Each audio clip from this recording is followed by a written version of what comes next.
India बनाने जा रहा अपना new 5th generation aircraft. Aircraft मतलब जो फाइटर जेट होता है 5th जनरेशन, वो बनाने जा रहा है। अब इस फाइटर जेट का जो नाम रखा गया है 5th जनरेशन फाइटर जेट का जो नाम रखा गया वो रखा गया एम का।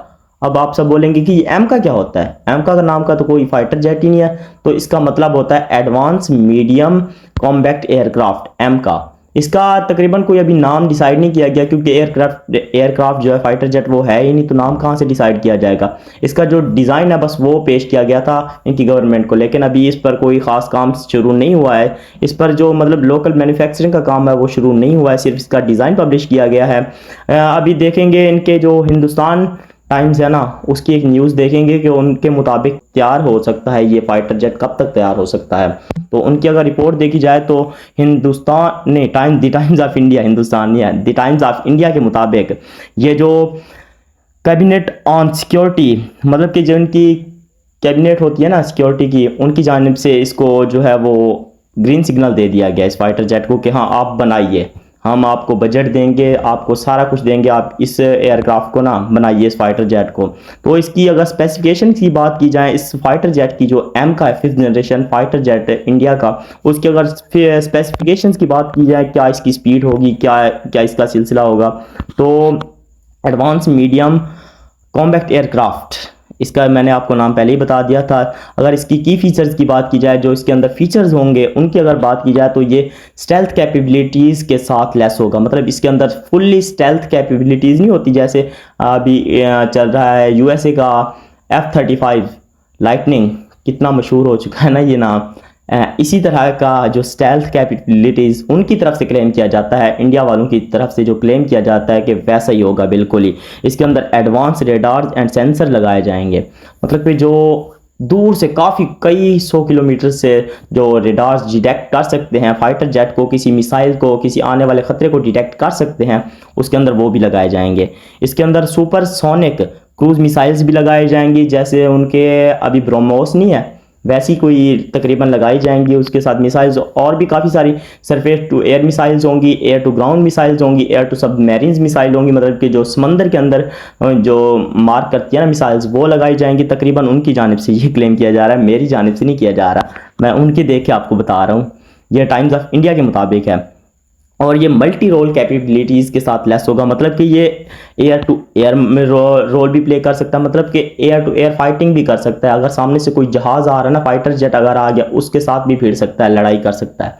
उसके बाद ये एयर टू ग्राउंड भी अपने ऑपरेशन जो है वो कर सकता है, मतलब कि अगर इसने हवा से मार करना है नीचे ज़मीन की तरफ, अगर कोई सपोज अगर कोई वो नहीं होता एयर डिफेंस सिस्टम, अगर उसको मार करना, उसको अगर कोई मिसाइल मारनी है ना, तो उधर से ये मिसाइल वगैरह मार सकता है।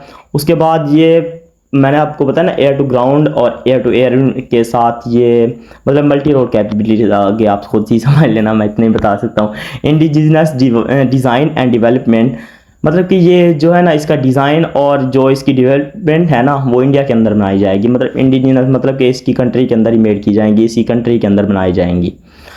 तो आगे अगर इसकी बात की जाए ना, उनकी जानिब से क्लेम किया जा रहा है कि ये जो उनका एम का है ना एडवांस मीडियम कॉम्बैक्ट एयरक्राफ्ट, इसको बाद में जब ये डिज़ाइन इसका मुकम्मल हो जाएगा, ये एयरक्राफ्ट अपना उड़ान भर लेगा, मतलब कि फुल्ली जब ये एयरफोर्स के अंदर इंडक्ट कर लिया जाएगा, तो इनके जो बाकी जो एयरक्राफ्ट्स हैं अभी पुराने हो चुके हैं, आपको तो पता होगा, इनका जैगवार वगैरह हो गया, उसके बाद सुखोई भी हो गया, बहुत सारे इनके एयरक्राफ्ट हैं जो पुराने हो चुके हैं। उसके बाद इनकी एयरफोर्स के अंदर बहुत ज़्यादा तादाद में है MiG-29 और MiG-21, ऐसे फिजूल के एयरक्राफ्ट जो है ना वो इनकी एयरफोर्स के अंदर है। उनको भी तकरीबन इनकी जानिब से कहा जा रहा है कि उनको रिप्लेस कर दिया जाएगा इस 5th जनरेशन एयरक्राफ्ट से।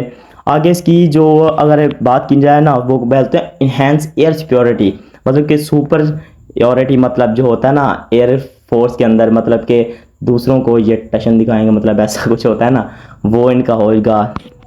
उसके बाद स्ट्रेंथ इंडिया डिफेंस कैपेबिलिटीज़, मतलब कि जो इंडिया की डिफेंस कैपेबिलिटीज़ हैं उनको बढ़ाएगा ये एयरक्राफ्ट। अगर अब अपनी जानिब से अगर बात करूँ ना, ये तो हो गया उनकी जो क्लेम्स वगैरह ना इंडिया वालों की और द टाइम्स ऑफ इंडिया के मुताबिक है। लेकिन अगर मैं अपनी जानिब से आपको बताऊँ ना, तो इनका एक पहले से एयरक्राफ्ट जो लटका हुआ है, वो उसका नाम है तेजस। उसके इंजन ही नहीं मिल रहे, अमेरिका दे ही नहीं रहा इंजन, मिन्नतें कर रहे हैं। अभी इनका जो है ना वो डिफेंस मिनिस्टर भी गया था यूएसए के अंदर इसी बात को लेकर के, हमें इंजन दे दो तेजस के, लेकिन वो नहीं दे रहे।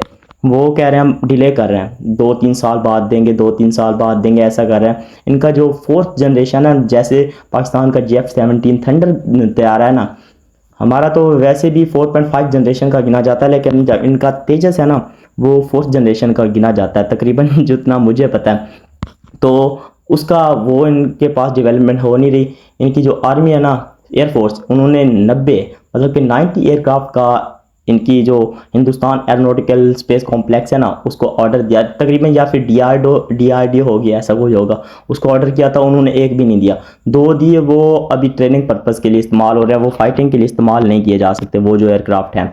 बाकी मुझे नहीं लगता इनका ये जो 5th जनरेशन एयरक्राफ्ट है ये 2045 से पहले आ सके, क्योंकि इनका अभी वो 4th जनरेशन ये नहीं बना पाए, उसका इंजन ही नहीं है।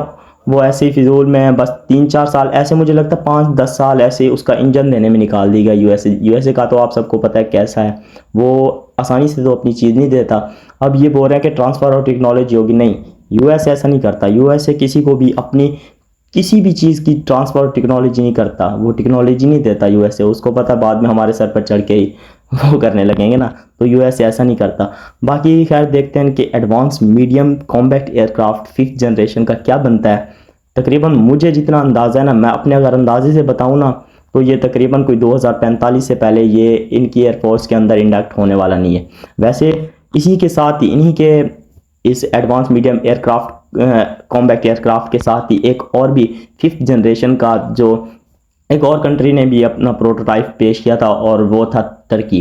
टर्की ने अपने कान जो उसका 5th जनरेशन एयरक्राफ्ट है ना, उसका भी प्रोटोटाइप पेश किया था। इंडिया के बाद ही किया था, इंडिया ने पहले ही अपने एमका का वो कर दिया था। लेकिन आज अगर की बात की जाए ना, तो टर्की का जो उन्होंने प्रोटोटाइप जो उसका उड़ान शुरान सारा कुछ मुकम्मल भी कर लिया उनका, बस तकरीबन तैयार ही होने वाला। 3-4 सालों के बाद उनका एयरफोर्स के अंदर इंडक्ट भी कर लिया जाएगा कान, जो 5th जनरेशन एयरक्राफ्ट है। मतलब कि आप देख सकते हैं टर्की इनसे कितना ज़्यादा फास्ट है।